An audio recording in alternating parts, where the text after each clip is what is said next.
আসসালামু আলাইকুম। রিশাদ হোসাইন বিগ ব্যাশে প্রথম যে বলটা করেছেন সেই বলটার গতি ছিল 96.5 কিলোমিটার প্রতি ঘন্টায়, অর্থাৎ 90-এর অনেক ওপরে। এবারে রিশাদ হোসাইনের পিচ ম্যাপটা যদি আপনাদেরকে একটু লক্ষ্য করে দেখায় তাহলে দেখবেন কতটা ডিসিপ্লিন রিশাদ হোসাইন ছিলেন। অর্থাৎ গুড লেন্থটাতেই ম্যাক্সিমাম ক্ষেত্রে হিট করেছেন। লেগ স্পিনারদের ক্ষেত্রে ডিসিপ্লিন মেনটেন করাটা সবচেয়ে গুরুত্বপূর্ণ বিষয়, বিশেষ করে যখন বিগ ব্যাশে অস্ট্রেলিয়ান কন্ডিশনে প্রথমবারের মতো রিশাদ খেলতে গেছেন, তার জন্য লেন্থ ম্যানেজমেন্টটা অবশ্যই খুব গুরুত্বপূর্ণ ছিল। একটু শর্ট অফ লেন্থের যে বলগুলো বা একটু ফুল লেন্থের যে বলগুলো যেগুলো দেখছেন পিচ ম্যাপের মধ্যে, সেক্ষেত্রেও রিশাদ হোসেনকে কিন্তু আসলে পানিশড হতে হয়নি। মাত্র একটা বাউন্ডারি তিনি কনসিড করেছেন, মাত্র একটা বাউন্ডারি কনসিড করেছেন। তার পেছনে অন্যতম বড় কারণ ছিল 18টা বল যে রিশাদ করেছেন তার মধ্যে মাত্র 3টা বল ছিল 90 কিলোমিটার প্রতি ঘন্টার নিচে।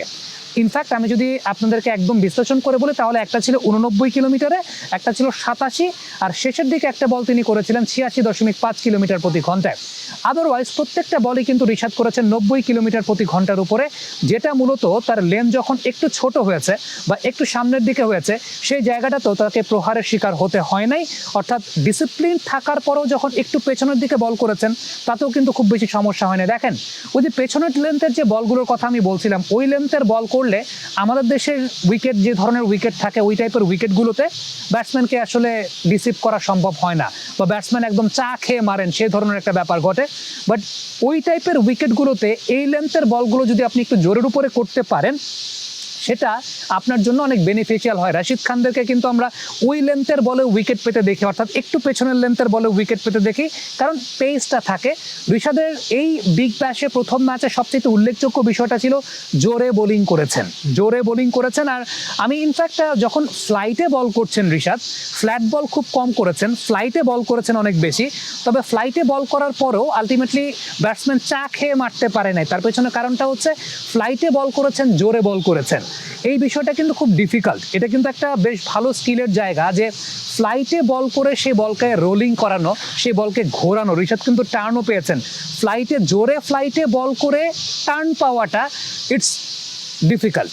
জোরে বল করে ফ্লাইটে টার্ন করানোটা ইটস ডিফিকাল্ট, যেটা রিশাদ খুব ভালো মতো অ্যাপ্লাই করেছেন। নর্মালি আপনি যখন একটু ফ্লাইট বা একটু টসড আপ বল করেন বলের পেসটা কমে যায়, বাট রিশাদের ক্ষেত্রেও কিন্তু ফ্লাইটে বল করেছেন, বাট সেই বলের গতি ছিল 96, 94, 92। So it was really fascinating to see. বাবা, এত এনার্জি কই পাও? এই পাওয়ার চুমুকে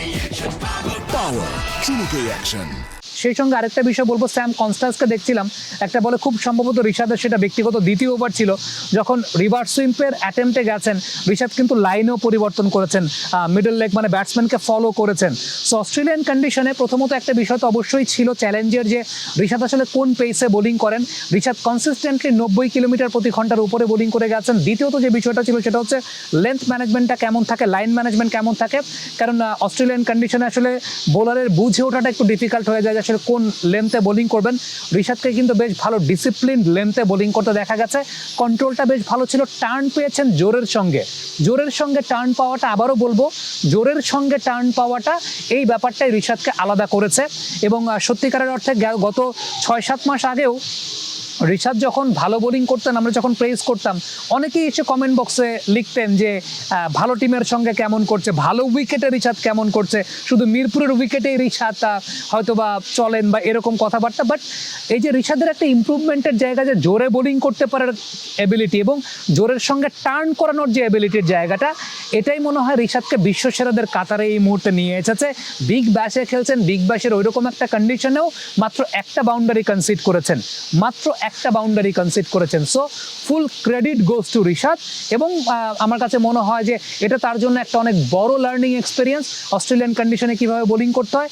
এই বিষয়টাও বুঝলেন যে অস্ট্রেলিয়ান কন্ডিশন, আমাদের দেশের কন্ডিশনে যে বলতে হয়তো বা খারাপ বল, অস্ট্রেলিয়ান কন্ডিশন আপনি যদি প্রপারলি সেটাকে ব্যবহার করতে পারেন, ওই লেন্থের বলটাও ভালো বল হয়ে যায়। কমেন্ট বক্সে আপনাদের মন্তব্য, মতামত জানতে চাই।